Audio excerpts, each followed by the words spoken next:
میں دعوے سے کہتا ہوں کہ آپ میں سے جن لوگوں کے گھروں میں بلیاں نہیں ہیں تو اس ویڈیو کو دیکھنے کے بعد آپ بھی اپنے گھروں میں بلیاں لے آئیں گے۔ حضرت محمد صلی اللہ علیہ وآلہ وسلم بلیوں کے متعلق ایک پراسرار سچائی جانتے تھے۔ اس سچائی کو اس ویڈیو میں ہم جانیں گے۔ لیکن کیا آپ نے کبھی اس مخلوق کے عجیب و غریب طرز عمل کے بارے میں سوچا ہے کہ بلیوں میں بلا کی مہارت ہوتی ہے، یہ ذہین بھی ہوتی ہے اور ان کا ایک ایسا راز بھی ہے جسے آپ سننے پر چونک جائیں گے کہ جو مخلوق ہمارے ارد گرد 24 گھنٹے موجود ہوتی ہے ان کا یہ راز آج تک ہم کیوں نہیں جان پائے۔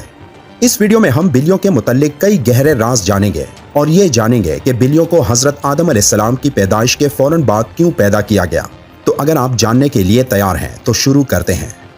ایک سٹڈی کے مطابق بلیوں میں ایک خاص طاقت ہوتی ہے جو کسی اور جاندار میں نہیں ہوتی۔ خاص طور پر بلیوں کے متعلق وہ باتیں جو ہمیں حضرت محمد صلی اللہ علیہ وآلہ وسلم نے بتائی ہیں، اور آپ صلی اللہ علیہ وآلہ وسلم کی کئی باتیں اتنی دلچسپ ہیں کہ سائنسدان ان باتوں کی بنا پر بلیوں میں نئی اور حیرت انگیز خصوصیات کو ڈھونڈ پائے ہیں۔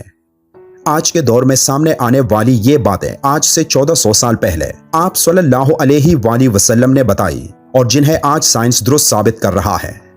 اسلامی تعلیمات کے مطابق حضرت آدم علیہ السلام کے بعد دو جانداروں کو اللہ نے پیدا فرمایا، ایک سانپ اور دوسری بلی۔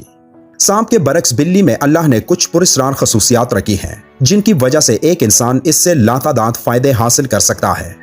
سائنسی اعتبار سے گھر میں بلی پالنے کا ایک بڑا فائدہ ہے، وہ یہ کہ بلیوں کو انسانی لمس بے حد پسند ہوتا ہے اور انسان بھی اس سے محظوظ ہوتا ہے۔ ماہرین کے مطابق بلی کے لمس میں اللہ نے ڈپریشن کے مرض کا علاج رکھا ہے۔ اس کے بالوں میں خاص قسم کے بیکٹیریاز پائے جاتے ہیں جو انسانی جسم میں ڈپریشن کو کم کرنے میں مدد دیتے ہیں۔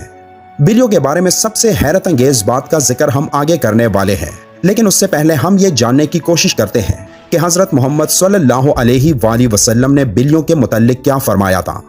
کئی تاریخی کتابوں میں ایک بلی کا ذکر آتا ہے جس کا نام معزہ تھا۔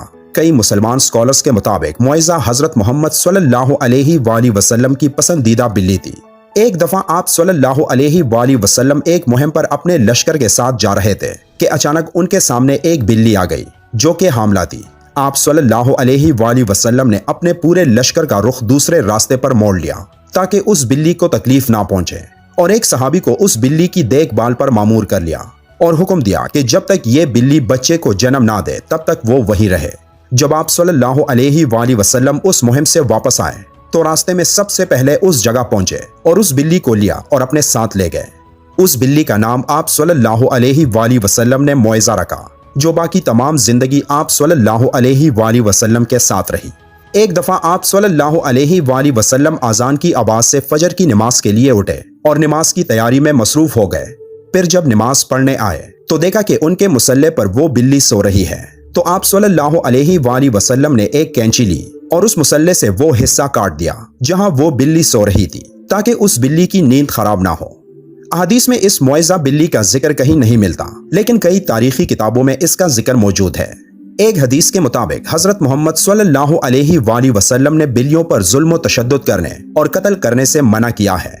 ایک دن حضرت ابو ہریرہ رضی اللہ تعالیٰ عنہ کہیں جا رہے تھے کہ آپ رضی اللہ تعالیٰ عنہ نے دیکھا کہ گرمی کی شدت سے ایک بلی دیوار کے ساتھ چمٹی ہوئی ہے، تو انہوں نے اسے اٹھا کر گرمی سے بچانے کے لیے اپنی آستین میں چھپا لیا۔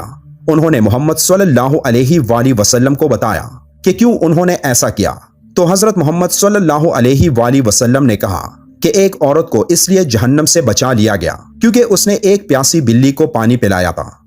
سیدنا عبداللہ بن عمر رضی اللہ تعالیٰ عنہ فرماتے ہیں کہ رسول اللہ صلی اللہ علیہ وآلہ وسلم نے فرمایا، ایک عورت کو بلی کی وجہ سے عذاب ہوا، اس نے بلی کو قید کر کے رکھا یہاں تک کہ وہ مر گئی، پھر اسی بلی کی وجہ سے وہ جہنم میں گئی۔ جب اس نے بلی کو قید میں رکھا تو نہ کھانا دیا، نہ پانی، اور نہ ہی اسے آزاد کیا تاکہ وہ خود کیڑے مکوڑے کھا کر گزارا کر لیتی، یعنی اس نے بلی کو تڑپا تڑپا کے مارا تھا، اس لیے وہ جہنم میں گئی۔ ایک حدیث مبارکہ ہے کہ ایک عورت نے حضرت عائشہ رضی اللہ تعالیٰ عنہ کو کھانا بھیجا تو وہ نماز پڑھ رہی تھی، اس عورت نے کھانا وہیں رکھ دیا تو ایک بلی آئی اور آ کر اس میں سے کھا گئی۔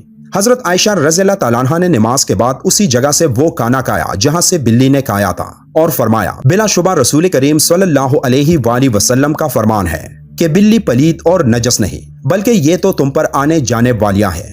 حضرت عائشہ رضی اللہ تعالیٰ عنہ بیان کرتی ہیں کہ میں نے رسول کریم صلی اللہ علیہ وآلہ وسلم کو بلی کے بچے ہوئے پانی سے وضو کرتے ہوئے دیکھا ہے۔